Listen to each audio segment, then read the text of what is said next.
시장에서 반찬 가게를 한 지 올해로 20년이 됐습니다. 새벽마다 콩나물을 무치고 젓갈을 담그며 54시 됐죠.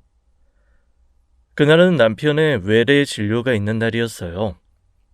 남편이 제 콩팥을 받아 수술한 지 꼭 3달째 되던 날이었습니다. 왼쪽 옆구리 수술 자리가 아직 당겨서 저도 가방에 진통제를 넣고 다녔죠. 남편은 수술 뒤로 사람이 달라진 듯 살가워졌어요. 병원 로비에서도 제 손을 꼭 잡고 걸었습니다. 여보, 천천히 걸어. 당신도 수술 자리 아직 안 아물었잖아. 나 살리느라 생살 찢은 사람이 씩씩하네. 유난 떨지 마. 사람들 다 쳐다봐. 쳐다보라 그래. 내 몸에 당신 콩팥이 들어앉았는데 내가 당신한테 못할 게 뭐가 있어? 나 이제 당신 없으면 못 살아.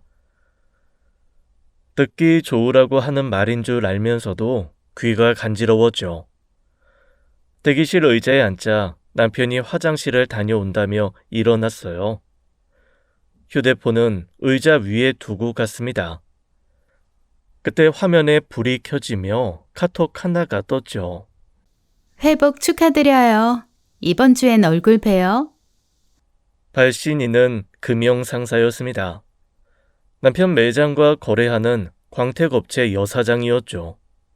글 끝에 붙은 하트 이모티콘이 제 눈에 또렷이 박혔어요. 저는 카톡을 열지 않았습니다. 미리 보기만 보고 화면이 꺼지게 그대로 두었죠. 남편이 돌아오자 저는 아무것도 못 본 얼굴로 물병을 건넸어요.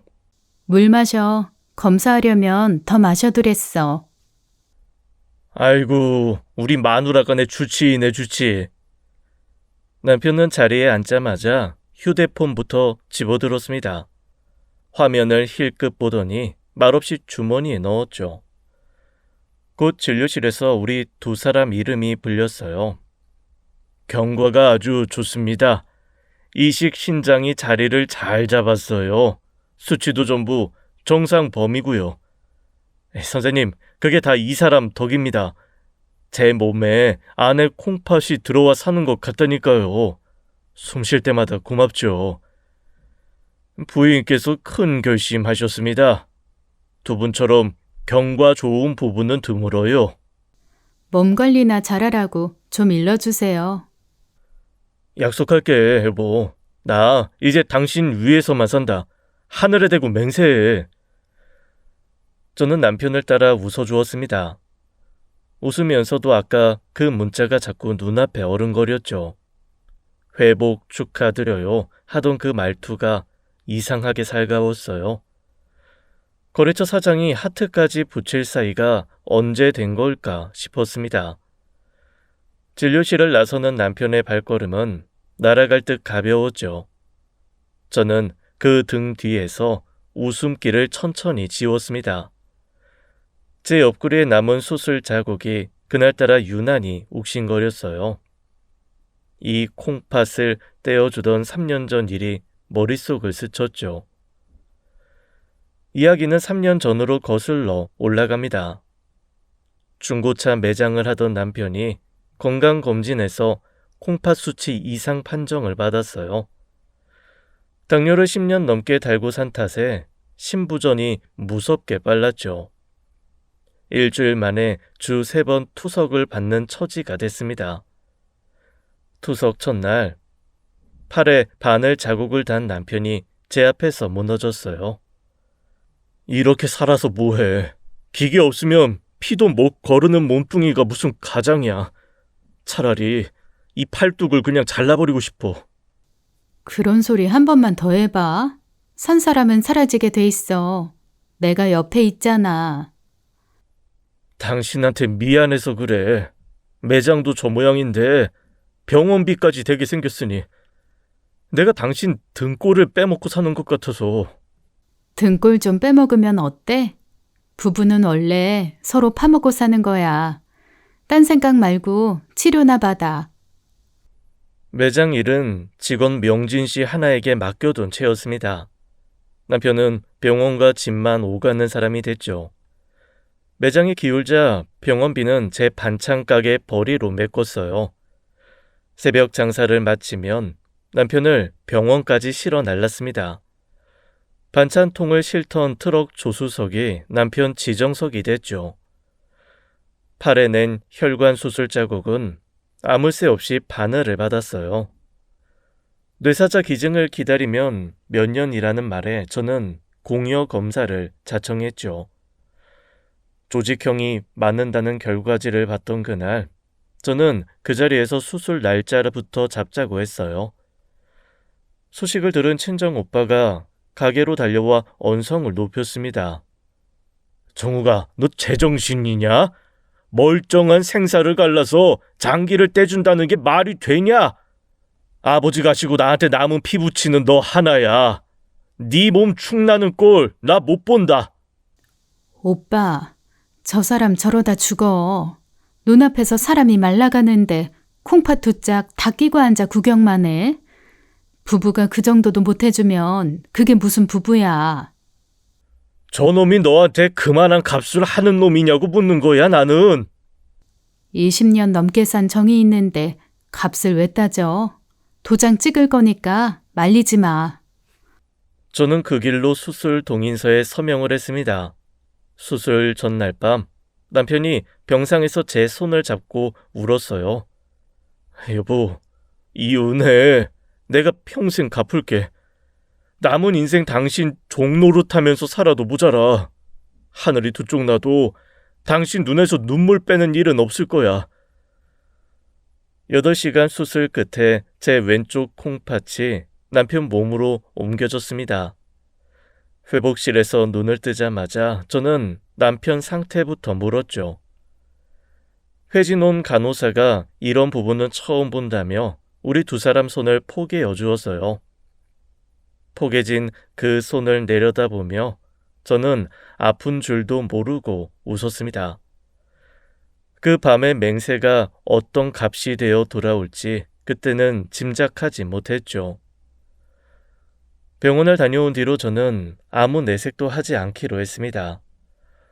따져 묻는 일은 증거를 쥔 다음에 해도 늦지 않았죠. 남편은 통원이다 재활이다 하며 저녁마다 2-3시간씩 늦었어요. 여보, 나 오늘 재활 받고 올게. 물리치료 선생이 저녁 시간밖에 안 된대. 몸 생각해서 너무 늦게는 다니지 마. 걱정 마. 당신 콩팥 모시고 다니는 몸인데 함부로 굴리겠어? 그 말이 어찌나 매끄럽던지 등줄기에 소름이 돋았습니다. 저는 엔진 오일을 갈아주겠다며 남편 차를 몰고 나갔죠. 정비소 가는 길에 블랙박스 메모리 카드를 뽑았어요. 카드한 영상을 제 노트북에 통째로 옮겨 담았죠. 그날 밤 가게 골방에서 영상을 하나씩 돌려봤죠. 남편 차는 병원이 아니라 시 외곽으로 빠지고 있었습니다. 차가 멈춘 곳은 간판에 불 들어온 모텔 주차장이었습니다. 조수석 문이 열리고 여자 하나가 내렸죠. 여자가 차 앞을 돌아 나오며 정면 카메라에 얼굴이 잡혔어요. 그 카톡의 주인 금영상사 여사장이었습니다. 날짜가 다른 영상 3개에 같은 모텔이 대풀이 됐죠. 재활 간다던 날짜에 모텔 간 날짜가 자로 잰 듯 겹쳤어요. 며칠 뒤 새벽, 저는 자는 남편 곁에서 휴대폰을 집었습니다. 잠금 패턴이 어느새 바뀌어 있었죠. 저는 골아떨어진 남편 엄지를 끌어다 지문으로 열었어요. 숨소리 하나에도 손이 멎던 새벽이었습니다. 통화 목록에 여사장 번호가 하루 5통씩 박혀 있었습니다. 제가 새벽 반찬을 버무리던 시각에도 통화 기록이 찍혀 있었습니다. 새벽 1시 통화가 수두룩했죠. 긴 것은 한 번에 40분을 넘겼어요. 카드 명세서엔 모텔 옆 장어 고깃집 결제가 다달이 찍혀 있었습니다. 내 콩팥 달고 가서 장어로 몸보신까지 한 셈이었죠. 그날 저녁 남편이 종이 가방을 들고 들어왔어요. 여보, 이거 홍삼이야. 제일 좋은 걸로 골랐어. 당신 요새 낯빛이 좀 안 좋더라. 콩팥 하나로 새벽 장사까지 하는 사람이 몸을 챙겨야지. 웬일이야? 이런 걸 다 사오고. 오다가 당신 생각나서 샀지. 요즘 내가 당신 생각뿐이야. 재활은 잘 받고 온 거야? 요새 부쩍 늦네. 선생이 붙잡고 안 놔줘. 나만큼 성실한 환자가 없다나. 저는 고맙다며 상자를 받아들었습니다. 그리고는 평소처럼 저녁상을 차렸죠. 등 뒤에서 남편 콧노래가 흥얼흥얼 들려왔어요. 도마 위 칼끝이 떨리는 걸 저는 숨을 죽여 눌렀습니다. 그 밤 저는 영상과 사진을 USB 2개에 나눠 담았죠. 하나가 없어져도 하나는 남게 하려는 셈이었어요. USB는 가게 금고 깊숙이 넣고 자물쇠를 돌렸습니다. 이제 남은 건 이 살림에 스며든 돈의 길을 캐는 일이었죠. 이튿날 남편이 목욕탕에 간 사이 저는 남편 노트북을 켰습니다. 인터넷 뱅킹에 들어가 이체 내역부터 열어봤어요. 화면 가득 같은 이름이 줄줄이 내려왔습니다. 금영상사 300만 원. 그 여자의 광택 업체로 다달이 300만 원씩 나가고 있었죠. 이체 메모마다 자재 대금이라 적혀 있었어요. 저는 매장 거래 서류처를 뒤져봤습니다. 그런 자재를 받은 기록은 어디에도 없었죠. 거래 대금이라기엔 금액이 달마다 판박이었어요. 세금 계산서 한 장 끊긴 게 없었습니다. 저는 내역을 첫 장까지 거슬러 올라가 봤죠. 마우스를 쥔 손바닥에 진땀이 배었어요. 첫 이체 날짜를 보는 순간 숨이 턱 막혔습니다. 수술보다 2년이나 앞선 날짜였습니다. 이식 얘기가 나오기 전부터 돈이 건너가고 있었던 셈이었죠. 병든 몸으로도 그 여자 몫은 한 달도 거르지 않았어요. 투석 바늘을 꽂고 울던 그 시절에도 송금은 꼬박꼬박 이어졌어요. 저는 달력을 짚어가며 이체 건수를 하나하나 세어봤죠. 전부 더해보니 7천만 원이 넘는 돈이었습니다. 반찬 10,000원어치를 7,000번 팔아야 만져보는 돈이었죠. 그 무렵 남편이 하던 소리가 귓가에 되살아났죠. 여보, 자재값이 또 올랐어. 매장 사정이 말이 아니네. 당신이 좀 생활비 좀 보태줘야겠는데. 알았어. 내가 새벽 장사 더 늘리면 돼. 당신은 몸이나 챙겨. 미안해서 어쩌나. 당신 고생하는 거 내가 다 알지. 이 빚 꼭 갚을게. 부부 사이의 빚은 무슨 빚이야. 대신 허튼데 돈 쓰지 마. 허튼 데라니. 나 그런 사람 아니야. 10원 한 장 벌벌 떨면서 산다 나는. 그 입으로 갚는다던 사람이 뒤로는 그 여자에게 돈을 흘리고 있었어요. 제가 투석비를 대겠다고 새벽 2시에 일어나던 그 시기였습니다. 언손으로 콩나물을 다듬어 본 돈이 그리로 새고 있었던 거죠. 생각은 거기서 한 발 더 나아갔어요. 이 돈이 매장 수익에서 빠져나간 것일 수도 있었습니다. 매장이 키운 게 병 때문만은 아니었을지도 몰랐죠. 제 콩팥 값에 친정 돈까지 걸린 장부였습니다. 저는 이체 내역을 한 장씩 전부 복사해 두었어요. 복사본은 금고 속 USB 옆에 나란히 보탰습니다. 금고 문이 닫히는 소리가 그날따라 묵직했죠. 문득 11년 전 친정 아버지가 내주신 돈이 떠올랐어요. 저는 남편을 치기 전에 매장의 돈줄부터 짚기로 했습니다. 11년 전 남편이 중고차 매장을 차릴 때 일이었죠. 친정 아버지가 창업 자금으로 5억 원을 내주셨어요. 사위 사람 하나 보고 이자 한 푼 없이 빌려주신 돈이었습니다. 장롱 깊숙이 둔 서류함에서 저는 차용증 원본을 꺼냈죠. 5억 원, 갚겠다는 다짐까지 남편 자필로 또박또박 적혀 있었어요. 아버지가 돌아가시며 제게 남기신 종이 한 장이었습니다. 먹빛이 바랜 글씨 위로 아버지 얼굴이 어른거렸죠. 남편은 초반 2년간 다달이 50만 원씩 넣다가 소리 없이 끊은 터였죠. 아버지 별세 때 그 채권은 제 몫으로 정리됐어요. 오빠도 두말 없이 상속협의서에 도장을 찍어준 일이었습니다. 저는 시장 상윈의 고문을 맡던 변호사 사무실을 조용히 찾아갔죠. 사모님, 이 정도면 준비가 아주 잘 돼 있습니다. 자필 차용증 원본에 2년치 변제 기록까지 있으니 대여금 반환 소송이 됩니다. 판결 전에 재산이 새 나가지 않게 가압류부터 걸 수 있고요. 변호사님, 이혼이니 위자료니 하는 건 나중 일이에요. 저는 저 인간 돈줄부터 묻고 싶습니다. 그게 먼저예요. 순서를 제대로 아시네요. 감정은 도장을 못 이깁니다. 매장 사업자 계좌하고 재산 목록부터 주십시오. 여기 계좌번호하고 전시장에 서 있는 차 8대 목록까지 뽑아왔어요. 차 번호에 연식까지 다 적었습니다. 차량 가압류까지 걸리면 매장은 손발이 다 묶입니다. 사고 팔 길이 막히니까요. 각오는 되셨습니까? 변호사님, 저는 새벽 장사 20년 한 사람이에요. 칼질 한번 하려고 도마 앞에 서면 무 밑동까지 자릅니다. 어중간하겐 안 해요. 이런 의뢰인은 처음 보네요. 서류는 제가 이번 주 안에 꾸리죠. 서류가 쌓이는 동안에도 저는 아침마다 남편 도시락을 쌌습니다. 저염 반찬을 칸칸이 채워 뚜껑을 닫았죠. 겉으로는 아무 일 없는 부엌이었어요.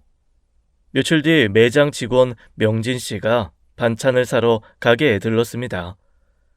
사모님, 요즘 사장님이 아주 싱글벙글이세요. 우리 마누라가 부처님 다 됐다고, 세상 순해졌다고 웃고 다니신다니까요. 그래요? 순해 보인다니 다행이네.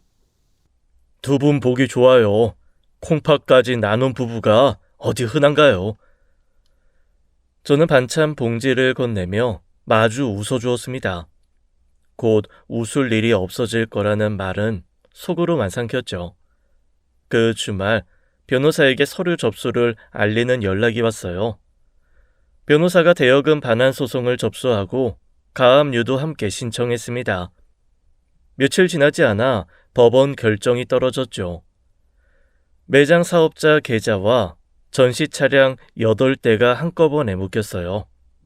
남편은 은행 창구에서 차 매입 대금 이체가 막히고서야 일이 터진 걸 알았습니다. 매장에서 걸려온 전화에 대고 남편이 고함부터 질렀죠. 야, 문정옥, 너 지금 무슨 짓을 한 거야? 가압류?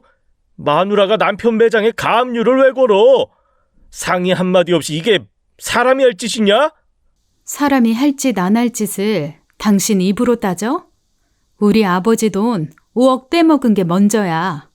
2년 갚는 신용하다 10년을 모른 척 했으면 묶일 줄도 알았어야지. 그게 무슨 남의 돈이야. 장인어른이 사위 잘 되라고 주신 돈이지. 당장 은행 가서 풀어. 지금 차 2대 계약이 날아가게 생겼다고. 주신 돈이 아니라 빌려주신 돈이야. 당신 손으로 쓴 차용증 아직 나한테 있어. 계약이 날아가면 당신 신용이 날아간 거지. 내 도장 탓이 아니야. 저녁도 되기 전에 남편이 집으로 들이닥쳤습니다. 손에 쥔 가압류 결정문을 거실 바닥에 내던졌죠. 종이가 제 발치까지 미끄러져 왔어요. 당장 취하해. 나 망하는 꼴 보고 싶어서 이래? 매장 무너지면 우리 둘 다 길바닥에 나앉아. 그걸 알면서 이 짓을 해? 망하긴 왜 망해? 갚으면 그날로 풀리는 돈이야. 5억에 이자 한 푼 안 붙은 빚이 세상에 어디 있어? 법대로 해. 법? 콩팥같이 주고받은 부부 사이에 법이 왜 나와? 당신 나한테 이러면 안 되는 거잖아. 콩팥 얘기가 거기서 왜 나와? 그럼 나도 하나 묻자. 부부 사이에 무슨 비밀이 그렇게 많아? 당신은? 비밀은 무슨 비밀? 내가 당신한테 숨기는 게 뭐가 있다고? 글쎄, 그건 당신 가슴에 물어봐. 뜨끔한 게 없으면 그만이고. 남편이 그 말에 움찔했습니다. 치켜드던 눈이 갈 곳을 잃고 흔들렸죠. 무슨 소리냐고 얼버무리더니 안방으로 들어가 문을 닫았어요. 저는 그 뒷모습에서 찔리는 구석을 똑똑히 읽었습니다. 이튿날부터 매장 거래가 멈췄다는 소식이 명진 씨를 통해 들려왔죠. 매입이 끊기니 전시장이 하루아침에 조용해졌다고 했어요. 손님 발길보다 독촉 전화가 먼저 울리는 매장이 됐다죠. 남편이 은행 창구에서 언성을 높이다 쫓겨나다시피 나왔다는 말도 들었습니다. 밤이면 남편은 베란다에 나가 여기저기 전화를 돌렸죠. 돈 구할 곳을 찾는 목소리가 문틈으로 새어 나왔어요. 저는 모르는 척 가게 마감 장부를 덮으며 다음 수순을 셈했습니다. 아직 꺼내지 않은 패가 제 금고 안에 고스란히 잠들어 있었죠. 가압류 보름 만에 매장 숨통이 눈에 띄게 조여들었습니다. 명진 씨가 반찬 가게에 들러 근심 어린 얼굴로 소식을 전했죠. 사모님, 할부 중개사까지 거래를 끊었어요. 차를 팔아도 할부를 못 해오니까 손님이 다 돌아섭니다. 이달 월급도 밀렸고요. 매장 10년에 이런 적 처음이에요. 명진 씨 월급 밀린 건 미안하네. 조금만 견뎌봐요. 오래 안 갈 테니. 사모님이 왜 미안하세요? 그런데 사장님이 요즘 매장 골방에서 주무세요. 아니, 낯이 반쪽이 되셨어요. 그날 밤 남편이 처음으로 말투를 낮추고 들어왔습니다. 방문 앞을 서성이다 제 곁에 와 두 손을 비볐죠. 여보, 내가 잘못했어. 절반만 풀어줘. 숨은 쉬게 해줘야 갚을 거 아니야. 매장이 살아야 그 돈이 나오지, 어? 우리 정옥이가 언제부터 이렇게 톡해졌어. 내가 매장 살리면 그 돈 1순위로 갚을게. 사람 하나 살리는 셈 치고 이번 한 번만 눈 감아줘. 당신 나 살리는 데는 콩팥도 안 아까워하던 사람이잖아. 그러게 말이야. 콩팥도 안 아까워하던 사람을 누가 이렇게 만들었을까? 앉아봐. 보여줄 게 있어. 저는 서랍에서 종이 한 장을 꺼내 식탁에 올려놓았습니다. 원금 5억에 밀린 지연 이자까지 또박또박 적힌 계산서였죠. 남편이 그 종이를 한참이나 내려다봤어요. 손끝이 숫자 위에서 잘게 떨렸습니다. 액수를 다시 세는지 입술이 소리 없이 달싹였죠. 이자까지 받겠다고? 장인 어른은 이자 얘기 꺼낸 적도 없으신 분이야. 당신이 이러는 거 하늘에서 보시면 뭘 아시겠어? 우리 아버지 이름 그 입에 올리지 마. 이자는 10년 묵힌 값이야. 갚을 마음 있으면 도장 찍고 없으면 그 문으로 나가. 남편이 계산서를 구겨쥐고 일어났습니다. 나가는 길에 현관문을 걷어차는 소리가 집에 울렸죠. 그 주에 저는 변호사와 함께 법무사 사무실에 들렀어요. 조용히 서류 한 건을 더 접수했습니다. 무슨 서류인지는 저와 변호사만 아는 일로 남겨두었죠. 며칠 뒤 매장 직원 하나가 밀린 월급을 못 받고 그만뒀다는 소식이 왔어요. 기둥이 하나씩 빠지는 소리가 여기까지 들리는 듯 했습니다. 저는 다음 걸음을 위해 금고 속 USB를 꺼내들었죠. 저는 금고를 열어 남편 외도 증거를 차곡차곡 감추렸습니다.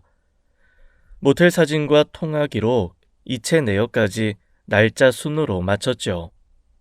남편은 그간 집안 모임마다 애처가 행세를 해온 위인이었어요. 아내 회복은 자기가 다 챙긴다며 낯빛 하나 안 변하고 떠들었습니다. 지난 명절엔 시댁 식구들 앞에서 미음을 손수 끓인다며 너스레까지 떨었죠. 저는 반찬 가게 문을 하루 닫고 시댁으로 향했어요. 82 시어머니와 안방에 마주 앉았습니다. 저는 처음부터 끝까지 목소리 한번 높이지 않고 다 말씀드렸죠. 사진 속 날짜가 제 퇴원 사흘 뒤라는 것까지 짚어 보였어요. 아가, 지금 이게 다 무슨 소리냐? 영다리가 내 아들이 그랬단 말이야? 네 콩팥 받아 산 지 석 달 만에 계집을 끼고 돌았단 말이냐? 어머님, 저도 제 눈을 의심했어요. 근데 사진이 있고 날짜가 있는데 어쩌겠어요. 퇴원 사흘 뒤였습니다. 제가 실밥도 안 뽑았을 때예요. 아이고, 이 천벌을 받을 놈아. 지 목숨 살려준 은인 옆구리 피도 안 말랐는데 내가 자식을 낳은 게 아니라 짐승을 낳았구나. 시어머니가 방바닥을 손바닥으로 내리쳤습니다. 그리고는 제 손을 두 손으로 감싸쥐었죠. 아가, 이제를 어찌 갚냐. 늙은이가 자식 대신 빈다. 네 발 앞에 엎드려서라도 빌어야 할 죄야. 넌 이제 그놈 살리지 마라. 살릴 값어치도 없는 놈이다. 어머님이 왜 고개를 숙이세요? 죄 지은 놈은 따로 있는데요. 전 어머님은 원망 안 해요. 다만 이제부터 제가 하는 일 말리지만 말아주세요. 말리다니? 무슨 낯으로 널 말리겠냐. 내가 앞장은 못 써도 뒤에서 네 편이다. 명숙이한테도 내가 단단히 일러두마. 그 말씀 하나면 됐어요. 어머님, 저 이만 일어날게요. 진지 거르지 마시고요. 집에 돌아온 저는 휴대폰을 들었습니다. 남편의 30년 지기 친구들에게 증거를 첨부한 카톡을 돌렸죠. 계모임 단체방까지 사진과 날짜가 고스란히 건너갔어요. 애처가라던 남편 소문은 사흘 만에 뒤집혔습니다. 시장 바닥까지 말이 돌아 단골들이 가게로 찾아왔죠. 제 손을 잡고 어찌 사냐며 혀를 차던 손님이 줄을 이었어요. 반찬 한 팩을 사면서 두 팩 값을 놓고 가는 이도 있었습니다. 동정은 서러웠지만 소문은 제 몫을 하고 있었죠. 그러던 저녁 남편의 30년 지기 친구에게서 전화가 왔습니다. 재수씨, 오늘 모임에서 결정 났습니다. 영다리한테 다음 모임부터 나오지 말라고 통보했어요. 30년 우정이고 나발이고 사람이 할 짓이 있고 못할 짓이 있죠. 알려주셔서 고맙습니다. 그런데 이건 시작일 뿐이에요. 수화기를 내려놓는 제 손이 이상하리 마치 차분했죠.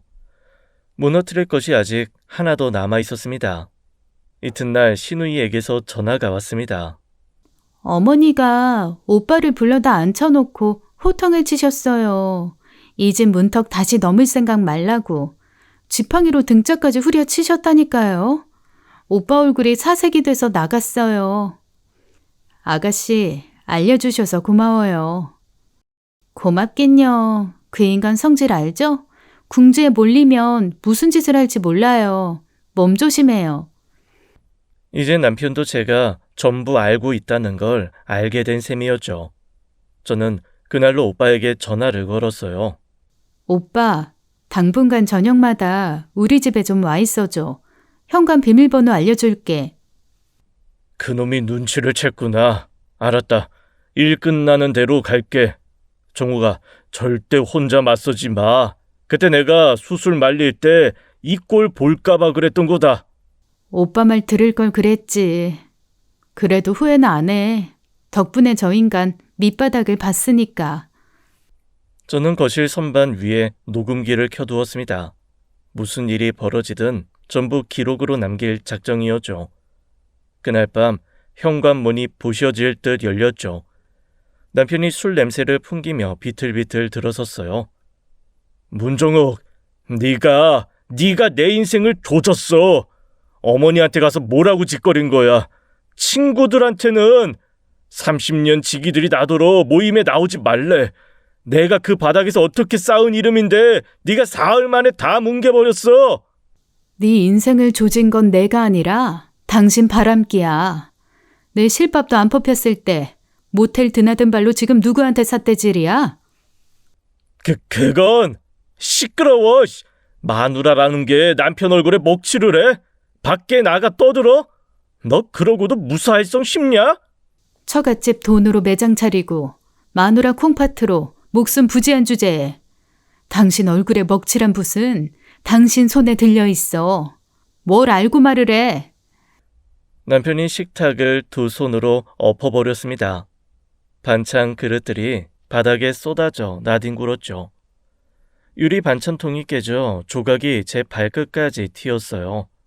말문이 막힌 남편은 거실 화분까지 걷어찼습니다. 쏟아진 흙이 거실 깨진 유리 위로 덮였죠. 너 이게 다 계획이었지? 가압류부터 소문까지 나 하나 죽이려고.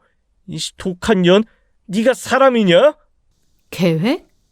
그래, 계획 하나는 당신이 선배지. 난 당신한테 배운 대로 하는 중이야. 사람 아닌 게 누군지는 거울한테 물어봐. 남편 얼굴이 시뻘겋게 달아올랐습니다. 그 손이 제 멱살 쪽으로 치켜 올라왔죠.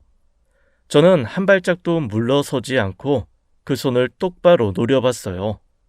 손이 닿기 직전이었습니다. 현관에서 비밀번호 누르는 소리가 울렸죠. 문이 열리며 오빠가 성큼 들어섰습니다. 오빠는 지켜둔 남편 손목을 그대로 낚아챘죠. 한 번 비틀자 남편 팔이 등 뒤로 꺾여 눌렸어요. 너 지금 뭐 하는 짓이냐? 어디서 배운 버릇이야? 손부터 울리는 게 한 번만 더 내 동생한테 손 올려봐. 그때는 법이고 뭐고 없어. 내 손으로 그 손모가지를 분질러 버릴 테니까. 이거 우리 부부 일이야. 남의 집안일에 왜 끼어들어? 부부일? 남의 여자랑 모텔 드나드는 것도 부부일이냐? 장인 돈 5억 떼먹은 것도 부부일이고? 네 놈 몸속에 든 콩팥이 누구 건지부터 생각하고 입을 놀려. 이 쓰레기만도 못한 놈아. 아이, 나 놓으라고. 저는 그 사이 휴대폰을 들어 거실을 찍었습니다. 엎어진 밥상과 깨진 유리, 쏟아진 흙까지 빠짐없이 담았죠. 씩씩대던 남편 꼴도 사진으로 남겼어요. 오빠가 손을 놓아주자 남편은 안방으로 들어갔습니다. 잠시 뒤 짐가방을 챙겨 들고 나왔죠. 그래, 잘들 해봐라. 남매가 아주 짝짝꿍이 잘 맞네. 이 집구석 꼴도 보기 싫었어. 후회할 날 올 거야, 문정옥. 후회는 네가 하겠지. 나중에 울면서 빌지나 마. 남편은 현관문을 쾅 닫고 제 발로 집을 나갔습니다. 오빠와 저는 말없이 깨진 그릇부터 쓸어 담았죠. 유리 조각을 줍는 오빠 손등에 핏줄이 아직 서 있었어요. 그날 밤 녹음기 속에는 모든 소리가 고스란히 담겨 있었습니다. 그리고 며칠 뒤 집으로 두툼한 봉투가 날아들었어요.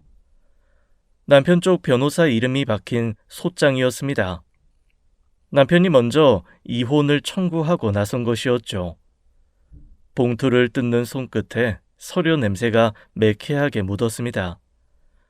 친정돈 5억은 대여가 아니라 증여이니 가압류가 부당하다는 내용이 붙어 있었어요. 신장은 부부 도리로 받은 것이니 생색낼 일이 아니라는 문구까지 박혀 있었습니다. 종이에 적힌 그 문장을 읽는데 눈앞이 하얘졌죠.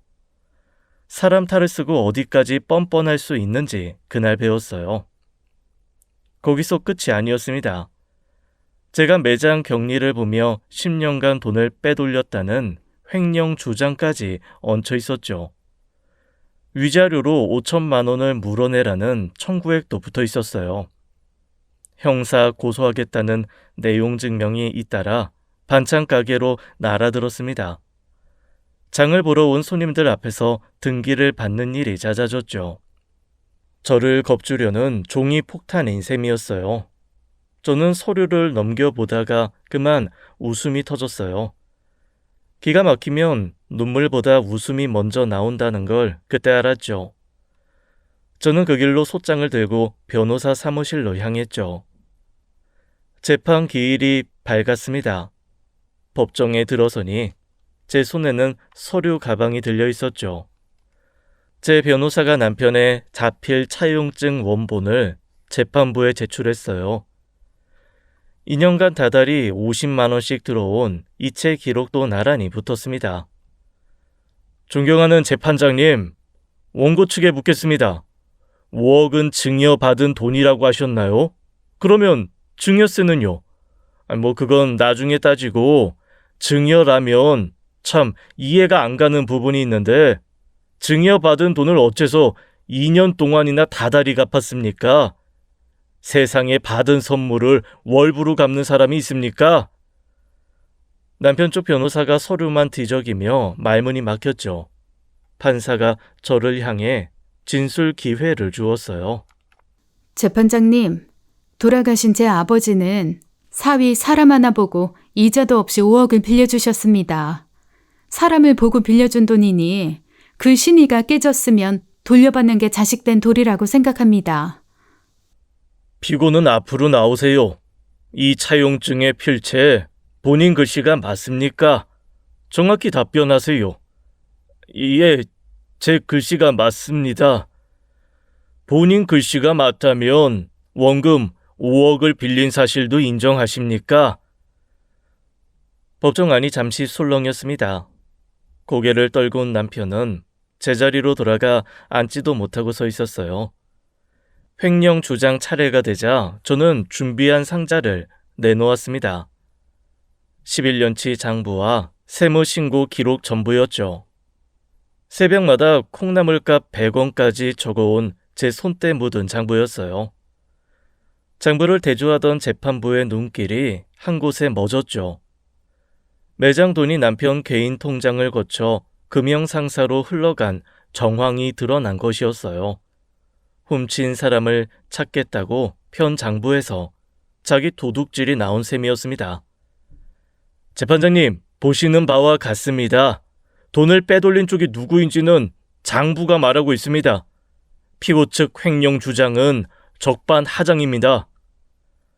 남편 쪽 변호사가 낯빛을 바꾸며 서둘러 다음 기일을 정했죠. 선고 결과는 오래 걸리지 않았습니다. 법원은 제 대여금 채권을 인정했고 가압류는 그대로 유지됐습니다. 저를 겨눈 횡령 고소는 증거 불충분으로 되돌아갔죠. 법원 복도를 나서는데 남편이 곁을 스쳐 지나갔어요. 문정욱, 너 두고 보자. 이게 끝인 줄 알아? 나 아직 안 죽었어. 두고 보자는 사람치고 무서운 사람 못 봤어. 갈 길이나 가. 저는 눈 하나 깜짝하지 않고 그 등을 배웅했습니다. 이 가는 소리가 복도 끝까지 따라왔죠. 사무실로 돌아온 저는 변호사에게 부탁 하나를 얹었어요. 변호사님, 금영상사 사무실 주소 좀 확인해 주세요. 제가 직접 가볼 때가 생겼습니다. 변호사가 말없이 고개를 끄덕였죠. 이제 단판 지을 사람이 하나 남아 있었습니다. 주소를 받은 저는 예고 없이 금영상사 사무실 문을 밀었습니다. 광택제 냄새가 훅 끼치는 좁은 사무실이었죠. 책상에 앉아있던 여사장이 고개를 들었어요. 저를 알아보는 순간 그 낯빛이 종이장처럼 하얗게 질렸습니다. 내가 누군지 알아? 압니다. 허 사장님 사모님이시잖아요. 사모님 소리가 그 입에서 나오니 우습네. 알면 얘기가 빠르겠어. 나 그 인간 매장 묶은 사람이고 소송에서 이긴 사람이야. 다음 차례가 누군지도 알겠지? 사모님, 제발 사실대로 다 말씀드릴게요. 하나도 안 숨기고 다 말씀드릴 테니까 소송만 좀 줄여주세요. 저도 이렇게까지 될 줄은 몰랐어요. 줄여줄고 말고는 듣고 나서 정할 일이야. 처음부터 말해. 언제부터야? 수술 2년 전이요. 거래처 회식 자리에서 그렇게 시작됐어요. 사장님이 먼저 연락을 하셨고 저도 죄송합니다. 변명할 말이 없습니다. 먼저 연락을 했다고? 병든 몸으로 참 부지런도 하지. 그래서 다달이 300만 원, 자재 대금이라고 적혀 있던데 무슨 자재값이 달마다 판박이야? 자재 대금 아니에요. 사장님이 생활비로 보내주신 돈이에요. 제 앞으로 보내면 사모님이 아실까봐 회사 이름으로 메모도 사장님이 그렇게 적으신 거예요. 투석비를 대느라 제가 새벽 2시에 일어나던 그 시절의 돈이었습니다. 온손을 불어가며 번 돈이 이 여자 생활비로 흘러간 것이었죠. 여사장이 떨리는 손으로 제 휴대폰을 열어 내밀었어요. 이것도 보셔야 할 것 같아서요. 사장님이 보낸 메시지들이에요. 저 혼자 뒤집어 쓰기는 억울해서 못 지우고 있었어요. 저는 그 휴대폰을 받아들고 화면을 넘겼습니다. 남편이 보낸 문자들이 줄줄이 떠 있었죠. 콩팥만 받고 나면 다 정리하고 너한테 가겠다는 말이 고스란히 남아 있었어요. 조금만 기다려 달라는 말 끝에 하트까지 붙어 있었습니다. 날짜는 수술 1달 전이었어요. 정리라니? 뭘 정리한다는 거야? 이 인간이. 그게 사모님이랑요. 그리고 이건 정말 말씀드리기가 사장님이 수술 전에 이혼 서류까지 미리 써두셨어요. 도장 찍을 일만 남았다고. 콩팥 자리 잡는 대로 내민다고요. 그 말을 듣는 순간 제 숨이 한순간 멎었습니다. 저 인간은 제 옆구리를 가르기도 전에 저를 버릴 서류부터 만들어둔 것이었죠. 수술 때 누워 남편 걱정부터 하던 제가 그렇게 어리석을 수가 없었어요. 뱃속 어딘가가 뻥 뚫린 듯 서늘했습니다. 그런데 이상하게 눈물은 한 방울도 나오지 않았죠. 서랍에서 나온 서류 봉투를 저는 손끝으로 밀어두었습니다.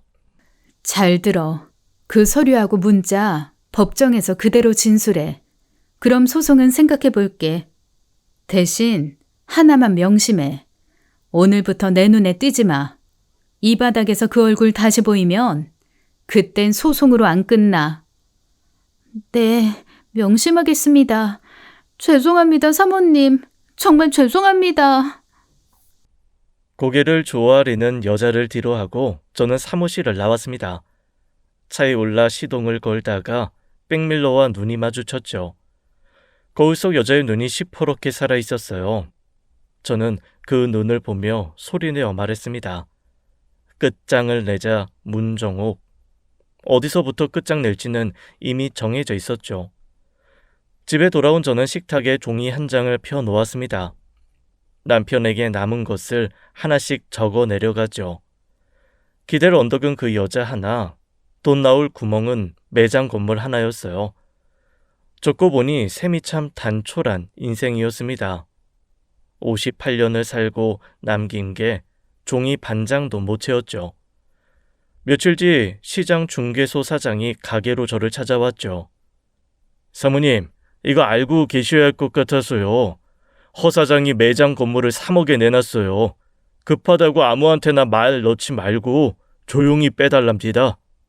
그래요? 알려주셔서 고마워요. 사장님, 그냥 모르는 척 진행해 주세요. 저는 막을 생각 없으니까. 막지를 않으신다고요? 그 돈 나오면 딴 주머니로 셀 텐데. 셀구멍이 있어야 세죠. 두고 보시면 압니다. 저는 매각을 막지 않고 오히려 그대로 두기로 했습니다. 그물은 이미 쳐둔 지 오래였으니까요. 법무사 사무실에 접수해둔 서류 한 건이 물밑에서 때를 기다리고 있었어요.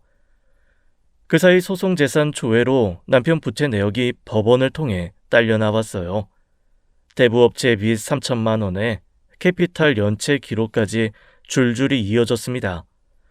그 여자 명의를 빌려 굴리던 리스차 한 대까지 매달려 나왔죠.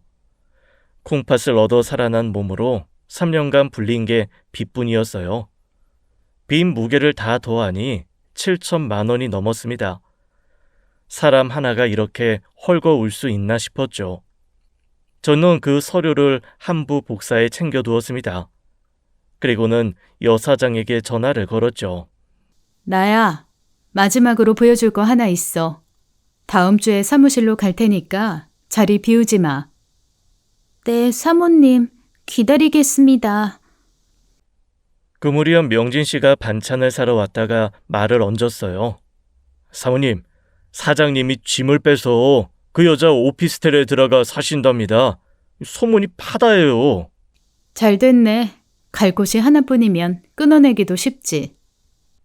명진 씨가 무슨 뜻인지 몰라 눈만 껌뻑였습니다. 저는 웃으며 반찬 봉지에 계란말이 하나를 더 얹어 주었죠. 다음 주가 기다려지는 밤이었어요. 약속한 날 저는 다시 금영상사 문을 열고 들어갔습니다. 여사장이 굳은 얼굴로 자리에서 일어나 저를 맞았죠. 지난번보다 낯이 반쪽으로 야위어 있었어요. 저는 가방에서 서류와 사진을 꺼내 책상에 차례로 펼쳤어요. 남편 부채 내역서가 먼저였고 텅 빈 전시장 사진이 다음이었습니다. 잘 봐. 대부업체 3천, 캐피탈 연체, 당신 이름으로 굴리는 리스까지. 빚이 7천이야. 남은 재산은 없고 그 인간이 11년 빼돌린 돈은 내 가압류에 묶였어. 이 사진은 지난주 전시장이야. 차가 몇 대 보여?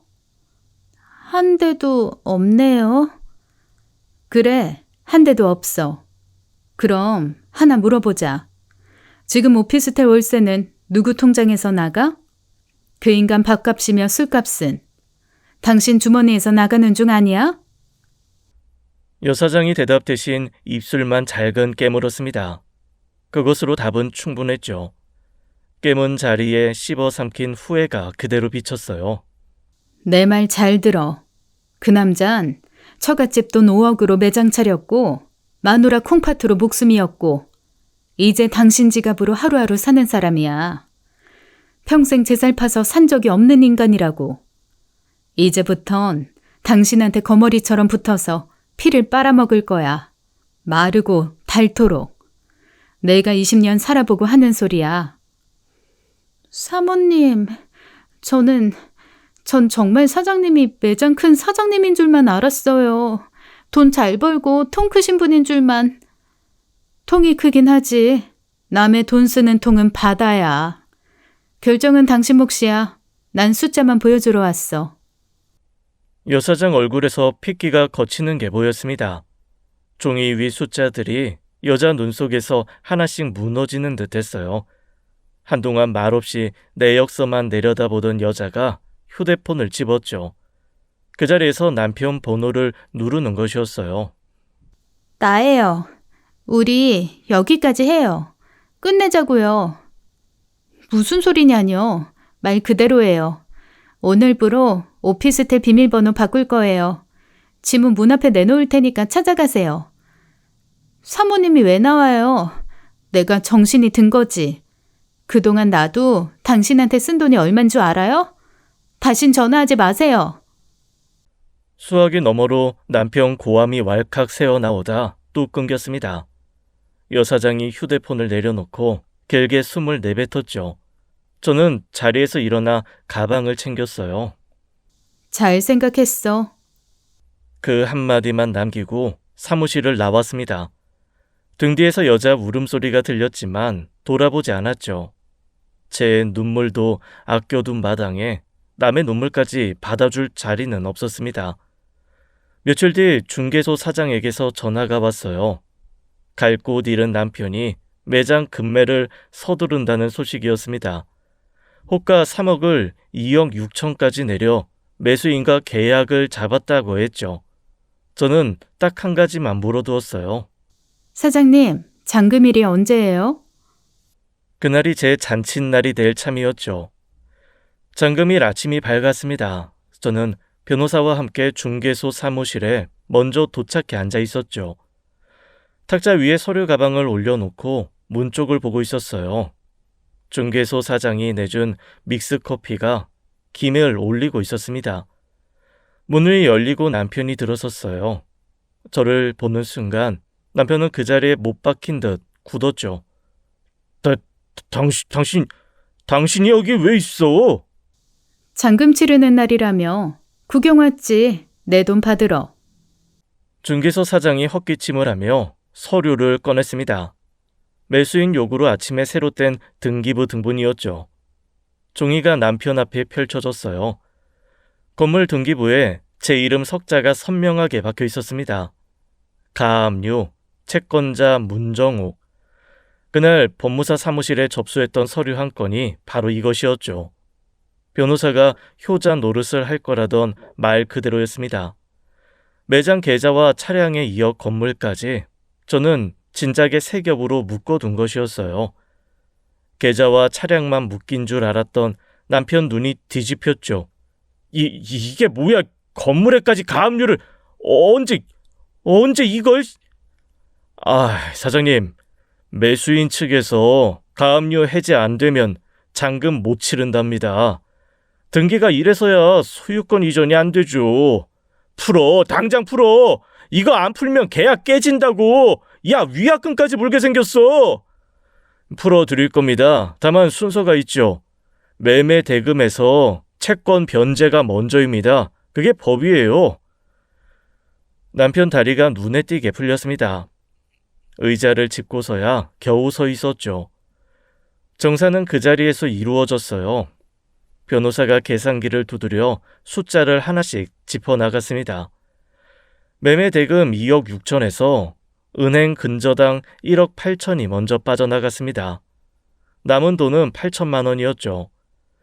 제 원금 5억에는 어림도 없는 돈이라 전액이 제게 변제됐어요. 그러고도 못 갚은 4억 2천은 고스란히 남편 빚으로 남았습니다. 남편 손에 떨어지는 돈은 10원 한 장 없었죠. 11년 1군 매장이 넘어가는데 30분이 걸리지 않았어요. 장인 돈으로 세운 건물이 장인 딸 손에 거둬진 셈이었죠. 저는 도장을 찍는 내내 아버지 얼굴을 떠올렸습니다. 처음부터 다 계획한 거지? 매각 소문 듣고도 가만히 있었던 게 이거였어. 잔금 날까지 기다렸다가 한 입에 삼키려고. 뭉종호, 네가 사람이냐? 20년 산 남편을 이렇게 발라먹어? 계획? 그래, 계획 얘기 한번 해보자. 당신은 수술 2년 전부터 계획했잖아. 내 콩팥만 받아 챙기고 버릴 계획. 이혼 서류까지 써서 그 여자 서랍에 넣어놨다며. 난 내 아버지 돈 돌려받을 계획을 세웠을 뿐이야. 어느 쪽이 더 깨끗해? 그걸 어떻게... 세상에 비밀은 없어. 당신이 나한테 가르쳐 준 거야. 남편은 그 말에 아무 대꾸도 못했습니다. 서류를 넘기던 손이 멎더니 두 손으로 머리를 감싸쥐었죠. 울 때만 몇 번 오르내릴 뿐 목소리는 나오지 않았죠. 고개는 끝내 들지 못했어요. 매수인과 중개소 사장 보는 앞에서 어깨만 들썩였습니다. 저는 변제 확인 서류를 가방에 놓고 자리에서 일어났죠. 그리고 하나 더. 이게 끝인 줄 알면 오산이야. 아직 남았어. 뭐가 더 남았다는 거야? 법원에서 보면 알아. 저는 또각또각 구두 소리를 남기고 사무실을 나왔습니다. 등 뒤에 울음인지 신음인지 모를 소리는 문이 닫히며 지워졌죠. 하늘이 그날따라 유난히 맑았어요. 이혼소송 조종기일이 왔습니다. 법원 조종실, 좁은 탁자를 사이에 두고 우리 부부가 마주 앉았죠. 20몇 년을 산 사람과 마지막으로 마주 앉는 자리였어요. 남편은 몇 달 새 눈에 띄게 늙어 있었습니다. 와이셔츠 깃이 후줄근하게 늘어나 있었죠. 조정위원이 서류를 넘기며 결정 내용을 읽어 내려갔습니다. 외도 사실과 재산을 빼돌린 정황이 모두 인정됐죠. 남편에게 위자료 5천만 원 지급 결정이 내려졌어요. 그 여자는 진술에 협조한 점을 참작해 2천만 원에 이미 합의를 끝낸 뒤였습니다. 남편은 조정 내내 고개 한번 들지 못했죠. 묻는 말에 기어드는 소리로 답하고 도장만 찍었어요. 남은 재산이 없어 위자료는 다달이 나눠 갚는 조건까지 붙었습니다. 매장도 건물도 없는 사람이 다달이 갚을 길이 있을지 그건 그 사람 몫이었죠. 조정 조서의 마지막 도장이 찍혔어요. 20몇 년 혼인이 종이 몇 장으로 정리되는 순간이었습니다. 저는 서류를 받아들고 먼저 조종실을 나왔죠. 복도를 반쯤 걸을 때쯤 뒤에서 급한 소리가 따라 붙었어요. 남편이 제 팔을 덥석 붙잡았습니다. 술 기운도 없이 맨정신으로 매달리는 건 처음 보는 꼴이었죠. 여보, 정우가, 우리 다시 한번 생각해보자, 어? 도장이야 찍었지만 사람 일이 어디 도장으로 끝나? 내가 잘못했다. 내가 미쳤었어. 그 여자한테 홀려서 제정신이 아니었다고. 20년 정이 있는데 이렇게 끝내는 게 말이 돼? 놔. 콩팥 값도 갚을게. 평생을 두고서라도 갚을게. 다다리 벌어서라도 몸으로 떼어서라도 갚는다고. 당신 없이 나 못 살아, 어? 정우가. 콩팥 값이라는 말이 나온 순간이었습니다. 제 손이 저도 모르게 올라갔죠. 손바닥이 남편 뺨에서 소리나게 터졌어요. 복도가 쩌렁 울릴 만큼 매운 소리였습니다. 갚아? 뭘 갚아? 2년을 속이고 내 콩팥만 받아 챙긴 인간이 뭘 갚는다는 거야? 당신이 갚을 수 있는 건 이 세상에 없어. 내 콩팥은 남편한테 준 거지 사기꾼한테 준 게 아니야. 정우가. 그리고 잘 들어. 우린 오늘 끝난 게 아니야. 당신이 수술 전에 이혼 서류 써서 그 여자 서랍에 넣던 날, 그날 이미 끝났어. 나만 모르고 3년을 더 산 거지. 오늘은 당신이 만든 끝에 내가 도장 찍어준 날일 뿐이야. 남편은 뺨을 감싼 채 아무 말도 못했습니다. 벽에 등을 붙이고 무너지듯 기대어 섰죠. 지나가던 사람들 걸음이 멎고 복도의 시선이 일제히 쏠렸어요. 수근거리는 소리도 들렸습니다. 저는 부끄러울 게 하나도 없었습니다. 등을 곱게 펴고 또박또박 걸어 나왔죠. 구두 소리가 복도에 제 박자를 새겼어요. 법원 앞에 오빠가 차를 대놓고 기다리고 있었습니다. 저를 보자 오빠가 차에서 내려와 다가왔죠. 끝났냐? 끝났어, 오빠. 다 끝났어. 고생했다, 우리 정옥이. 얼굴이 반쪽이 됐네. 가자, 뜨끈한 국밥이나 한 그릇 하러. 뭐든 속에 뜨거운 게 들어가야 사람이 산다. 오빠가 제 어깨를 두어 번 두드렸습니다. 인테리어 일로 굳은 살 박힌 그 투박한 손이 어찌나 따뜻하던지요. 눈물은 법원 안에서도 안 나오더니 그 손길에 핑 돌았습니다. 차에 오르자 참았던 숨이 그제야 길게 새어 나왔어요. 창밖으로 법원 건물이 멀어지고 있었습니다. 저 안에 20몇 년 세월을 두고 나온 셈이었죠. 그래도 국밥 생각에 침이 도는 걸 보니 살만했어요. 그로부터 새해가 흘렀습니다. 제 반찬 가게는 옆칸을 터서 2배로 넓어졌죠. 간판도 제 이름 석자를 큼지막하게 박은 새 것으로 바꿔 달았어요. 간판 올리던 날 단골들이 화분을 들고 와 가게 앞에 줄을 섰습니다. 어찌 사냐며 혀를 차던 그 손들이 이제는 박수를 쳐주었죠. 새벽 장사도 이제는 직원 2을 두고 나눠 하게 됐어요. 위자료로 받은 돈은 한 푼도 손대지 않고 가게 넓히는 데만 보탠 터였죠. 그 돈으로 밥을 사 먹으면 체할 것 같았거든요. 서러운 돈은 벽돌로 바꿔 쌓는 게 제 일이었습니다. 어느 저녁 마감 무렵 신우이에게서 오랜만에 전화가 왔어요. 잘 지내셨어요? 소식 하나 전할까 하고. 오빠가 지방 새빵을 전전하면서 술에 절어 살았대요. 면역 억제제도 안 먹고 검진도 다 팽개치고 결국 거부 반응 와서 콩팥이 기능을 잃었다네요. 다시 주 3번 투석실 신세래요. 그래요, 아가씨? 어머니도 자업자득이라고 등 돌리셨어요. 전화도 안 받으시고. 그 여자도 진작에 가게 정리해서 다른 지방으로 떠났다더라고요.